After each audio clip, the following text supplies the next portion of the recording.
तो यूनिट 5 में टॉपिक है स्ट्रक्चर। अब ये स्ट्रक्चर क्या है?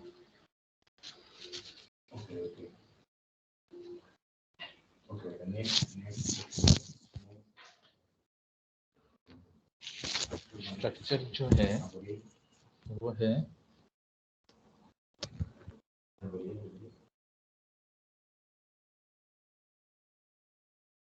स्ट्रक्चर क्या बोला जाता है? User defined data type. इसके पहले जितने भी हमने डेटा टाइप देखा था, जैसे इंट देखा था, फ्लोट देखा था, कैरेक्टर देखा था, ये सब क्या है? प्रोग्राम डिफाइंड है। प्रोग्राम ने डिफाइन करके दिया है कि इसके अंदर कैसा टाइप का वैल्यू रहेगा, है ना। इंटीजर के अंदर होल नंबर रहेगा, मान लीजिए 10। फ्लोट के अंदर डेसिमल रहेगा 10.36। कैरेक्टर के अंदर सिंगल अल्फ़ाबेट रहेगा, स्ट्रिंग है, बुलियन है। तो ये सब प्रोग्राम ने डिफाइन किया। स्ट्रक्चर क्या है? वो user defined data, user define करता है। तो स्ट्रक्चर का सिंटेक्स क्या है? जैसे इंटीजर का सिंटेक्स हमने लिखते हैं कि इंटीजर, उसके बाद वेरिएबल नेम, जो भी वेरिएबल नेम है। स्ट्रक्चर का सिंटेक्स है स्ट्रक्ट,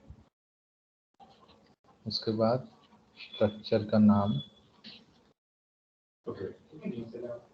उसके बाद ब्रैकेट स्टार्ट, उसके बाद जो भी यूजर ने प्रोग्राम डिफाइंड डेटा टाइप है जो आप डिफाइन करना चाहते हैं। जैसे मान लीजिए अपने इंटीजर दिया और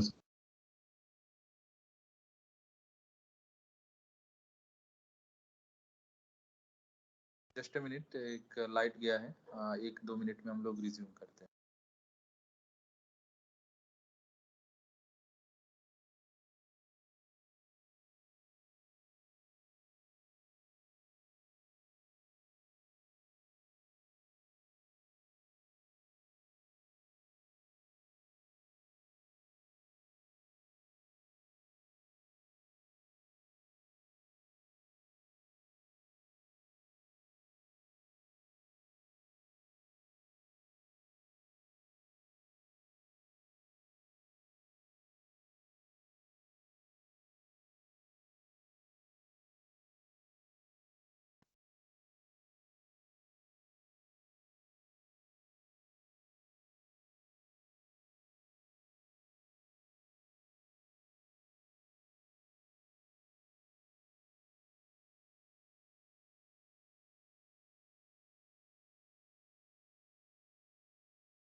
तो मेरा आवाज सुनाई दे रहा है? Yes sir. Yes sir. तो हम स्ट्रक्चर के बारे में डिस्कस कर रहे थे।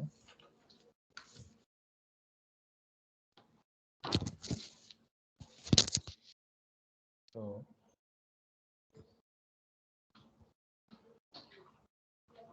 स्ट्रक्चर हम बोले थे, शॉर्टकट में लिखेंगे यूजर डिफाइंड डेटा टाइप। तो जैसे उसका कीवर्ड सिंटेक्स रहता है, उसका सिंटेक्स रहता है स्ट्रक्ट, उसके बाद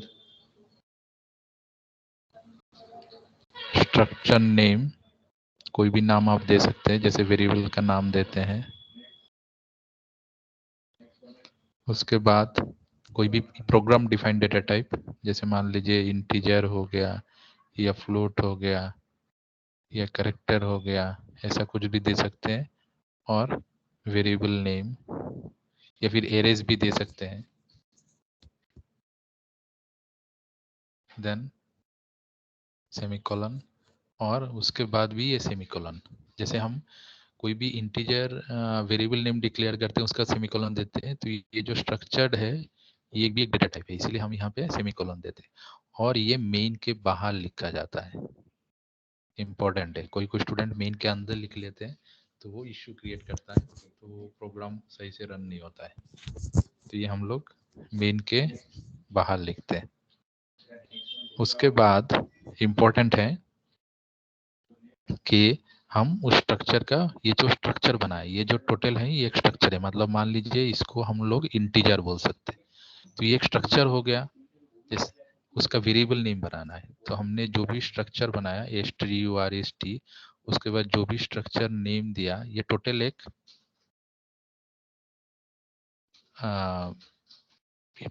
स्ट्रक्चर डेटा टाइप हो गया। जो भी नेम दिया उसके बाद उस स्ट्रक्चर का एक वेरिएबल नेम देना पड़ेगा। ये एक एग्जांपल के जरिए दिखाऊंगा। अभी उसमें कुछ वैल्यू देना है, जैसे ये वेरिएबल नेम मैंने, मान लीजिए इसको मैं वेरिएबल नेम नहीं देता हूँ, ये थोड़ा बड़ा हो जाएगा।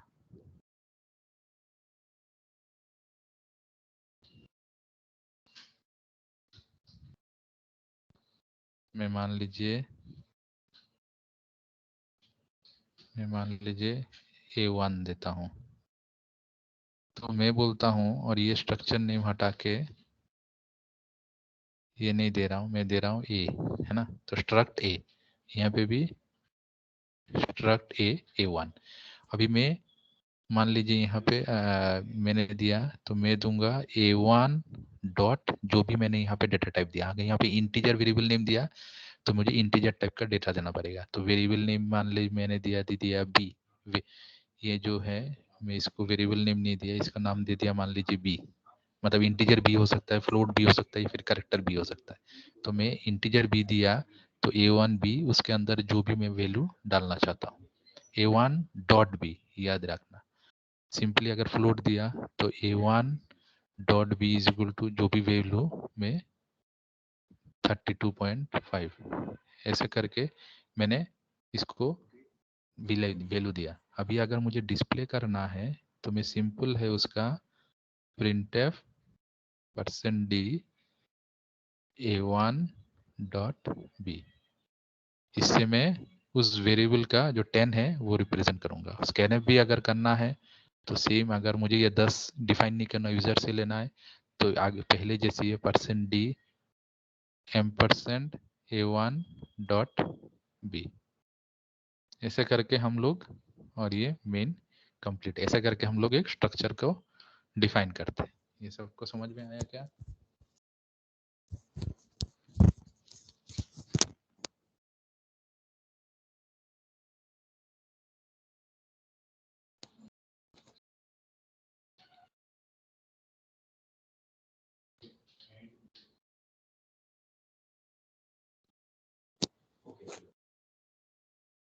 सबको समझ में आया?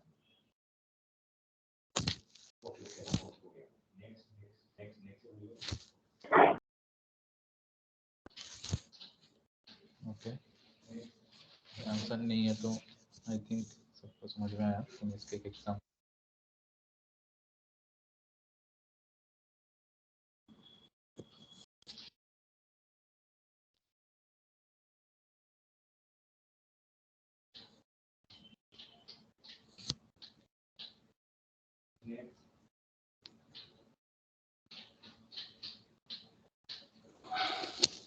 तो मैंने ये स्ट्रक्चर बनाया इंक्लूड stdio डॉट h और ये स्ट्रक्ट मैंने उसका ये दिया है सिंटेक्स है और ये स्ट्रक्चर का नाम दिया है ए।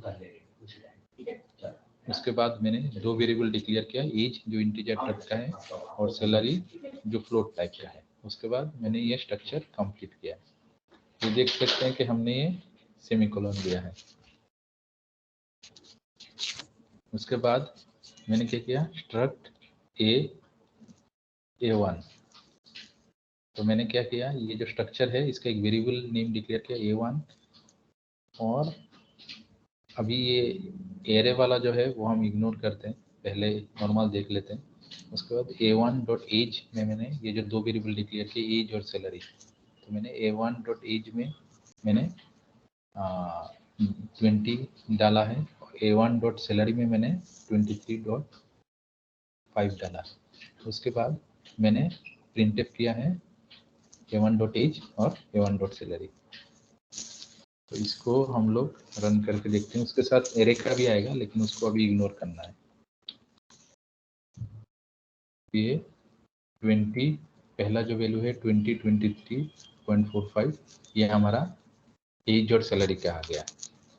अभी हमें स्ट्रक्चर में एरे भी डिक्लेयर कर सकते हैं। तो मैंने ये एज जो नाम का जो मैंने बनाया था ऊपर में वेरिएबल नेम यूज करके दूसरा एक एरे डिक्लेयर किया A2 नाम से और उसके अंदर दो वेरिएबल वाला एक एरे डिक्लेयर किया A2 नाम से। अभी A2 डॉट जीरो पोजिशन में हर एक एरे मतलब कॉम्बिनेशन ऑफ वेरिएबल्स है, तो उसके जीरो पोजीशन में मैंने उसके हर एक एरे जो है उसका जीरो पोजीशन में हर एक एरे के हर एक वेरिएबल के अंदर एज और सैलरी रहेगा। तो उसके जीरो पोजीशन के एज में मैंने 40 डाला है और जीरो पोजीशन के सैलरी में मैंने 34.56 डाला। ये ध्यान में रखें, आप ये जो ए नाम से डिक्लेयर किए तो उस ए नाम से इसके अंदर जो भी आपने वेरिएबल डिक्लेयर किया वही सेम वेरिएबल भी उसी के अंदर आएगा। जैसे मैंने A2 डिक्लेयर किया तो A2 के अंदर भी एज ही आएगा और A2 के अंदर भी सैलरी आएगा। कोई दूसरा वेरिएबल यहाँ पे आप डिक्लेयर नहीं कर सकते। क्यों नहीं कर सकते? जैसे आप नहीं लिख सकते कि A2 मान लीजिए आपने लिखा है A20 एड्रेस,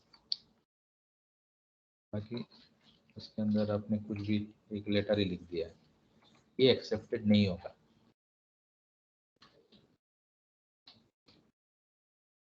नॉट एक्सेप्टेड। क्यों? क्योंकि एड्रेस जो है वो हमने यहाँ पे डिक्लेयर नहीं किया है। अगर डालना है तो यहाँ पे हमें नाम का एक एड्रेस डालना पड़ेगा, कैरेक्टर या स्ट्रिंग जो भी हो डालना पड़ेगा, तभी जाके एक्सेप्टेड होगा। जब तक हम इसको नहीं डालते तो ये भी एक्सेप्टेड नहीं है, क्योंकि एड्रेस हमने यहाँ पे डिफाइन नहीं किया है। तो अभी कैसे लिंक्ड है? क्योंकि A2 जो है वो किस स्ट्रक्चर का है? स्ट्रक्चर ए का है। और ए कहाँ से है? ए कहाँ से आई? ये ए से आया, जिसके अंदर सिर्फ एज और सैलरी है। तो इसीलिए हमारा ये भी एक्सेप्टेड नहीं है। इसलिए हमने A2 के अंदर जीरो पोजीशन में एज डाला है, A2 के अंदर जीरो पोजीशन में सैलरी डाला है। उसके बाद A2 के अंदर फर्स्ट पोजीशन में एज, A2 के अंदर फर्स्ट पोजीशन में सैलरी डाला है और उसको हमने प्रिंट किया है A20 as A20 dot salary. इसको भी हम लोग रन करके देखते हैं तो वही आया 42 40.3456 54.36 जो भी हमने यहाँ पे डाला था 34.56 और 54.36 ये दोनों हमारा डिस्प्ले हो गया। ये एग्जाम्पल होपफुली सबको समझ में आया है। किसी को कोई क्वेश्चन है तो पूछ सकते हैं।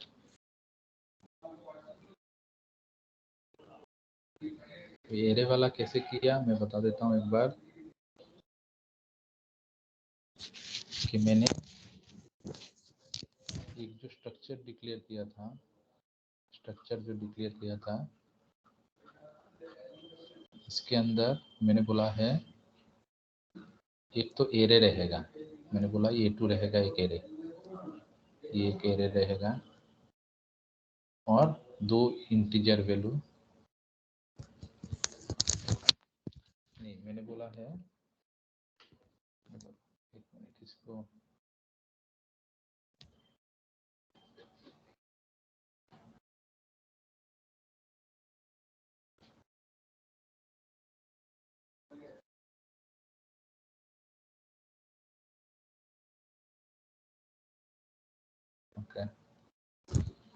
तो मैंने ये बोला है, दो पार्ट है इसका, एक है एज और दूसरा है सैलरी। तो ये जब भी मैं सिंपल ए से स्ट्रक्ट A1 बताता हूँ, तो A1 का भी एज होता है और A1 का भी सैलरी होता है। और मैं अगर A2 बताता हूँ, स्ट्रक्ट A2, तो A2 का भी एज होता है और A2 का भी सैलरी होता है। अभी A2 लिस्ट भी हो सकता है, जिसके अंदर 0, 1, 2, 3, 4, तो हर एक का एक एज भी होगा और हर एक का एक सैलरी भी। सिमिलरली 1 का भी एक एज होगा और 1 का भी एक सैलरी होगा। 2 का भी एक एज होगा और 2 का भी एक सैलरी होगा। 3 का भी एक एज होगा और 3 का भी एक सैलरी होगा। इन दिस वे हम लोग एक स्ट्रक्चर को डिक्लेयर कर रहे हैं।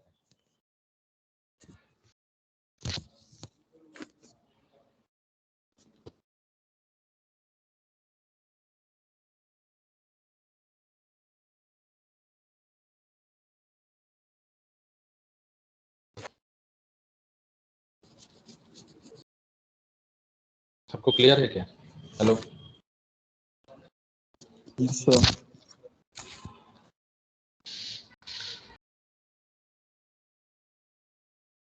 तो हम structure assignment, structures and array of structure, ये तीनों हमने डिक्लेयर किया है। तो आज के लिए इतना ही।